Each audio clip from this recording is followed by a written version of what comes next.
Hello, Dan Hooper here from the Los Angeles Violin Shop with another tip on keeping your violin, viola, or cello in top playing condition. Today I'm going to show you how to properly rosin your bow and give you some tips on keeping your bow, your rosin, and your instrument happy, healthy, and playing its best.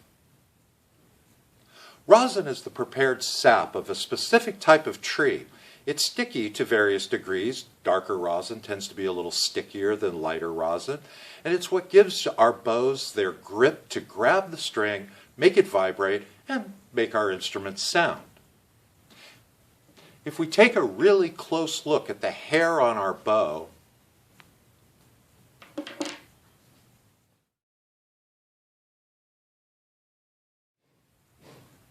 so it's not the hair that plays the string, but the rosin. And if you've ever tried to play a brand new bow that hasn't been rosined or a freshly rehaired bow, you can quickly see that it isn't just the hair that plays, but the rosin.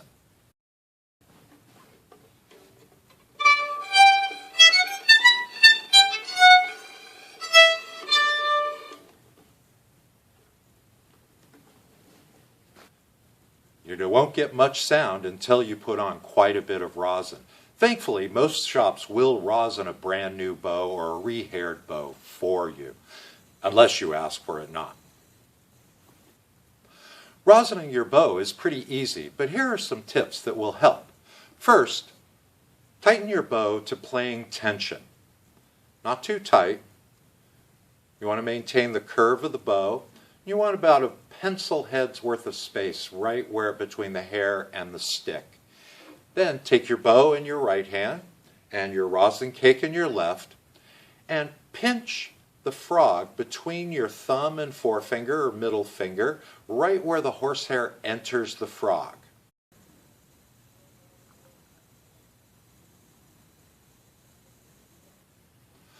Your fingers will protect the rosin cake from being chipped or broken by the frog hitting it. Now, just drag your bow a couple of times across the rosin cake.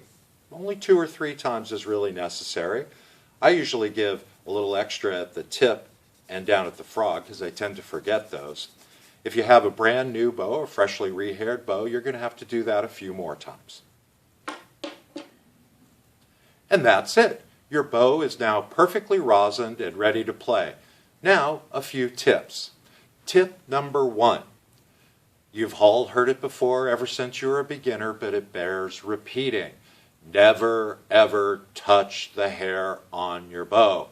Even if your hands are clean, your skin produces oils that can destroy those fine scales on the horsehair. The hair won't hold the rosin, and your bow won't sound your instrument. And the only remedy for this is to rehair your bow. So remember, never touch the hair. Tip number 2. Always keep your bow in your case when you're not using it. Bows are strong and tough when used correctly, but they're also very fragile. The tip and the shaft can break easily and they can't always be repaired. It's better to be safe than sorry. Keep your bow in your case when you're not using it. Tip number 3. Brand new rosin is polished very, very smooth and shiny when it's brand new. That's so it looks really good in the store and is attractive to customers. But it can make it a little difficult to apply. To help with that, if you take a key or a paper clip and make a couple of score marks onto the top of the rosin, it will help it start a little easier for you. Tip number 4. Here at the Los Angeles Violin Shop, customers often ask us, how often should I rosin my bow? And it's a little bit of a controversy. I was taught to rosin my bow every time I played. And that's not a bad thing to do if you lightly rosin your bow a couple of strokes before you play each time. But if you over rosin your bow, you'll just end up putting a cloud of rosin in the air and a lot of rosin dust on your instrument. And that can be bad if you don't wipe it off regularly, confuse with the finish on your instrument and cause damage. Because the rosin's sticky and it attracts dirt and dust to your instrument. So it's a good idea not to rosin your bow too much. Every couple of days, if you practice say an hour or two every day and go to orchestra rehearsal. A little bit more if you feel you need a little extra grip for those bowed staccato notes and whatnot. But generally, a few strokes every couple of days will keep your bow plenty grippy and very well rosined. Tip number 5. Don't leave your rosin in the sun or any other hot place, especially if it's in the case with your instrument.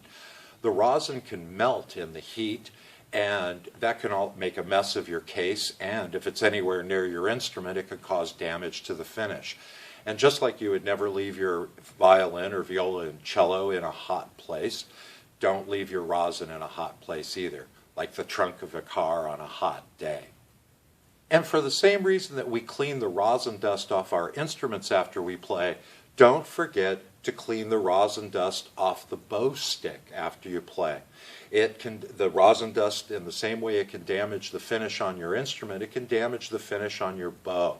So it's a good idea after you play to wipe the bow stick down. Once again, don't touch the hair on your bow. Wipe the bow stick down, and also wipe the frog and the grip off as well with a microfiber cloth, and that'll take perspiration and any dirt that might accumulate there. And it's a good idea to keep your tools clean. And there you have it. Now it's time to go practice. So have fun. Don't forget to wipe off your instrument, your bow stick, and to loosen the bow hair before you put it away when you're done. Thanks for watching. This is Daniel Hooper from the Los Angeles Violin Shop, wishing you happy playing. And remember, you can subscribe to the Los Angeles Violin's YouTube channel for more tips on keeping your instruments healthy, happy, and performing their best.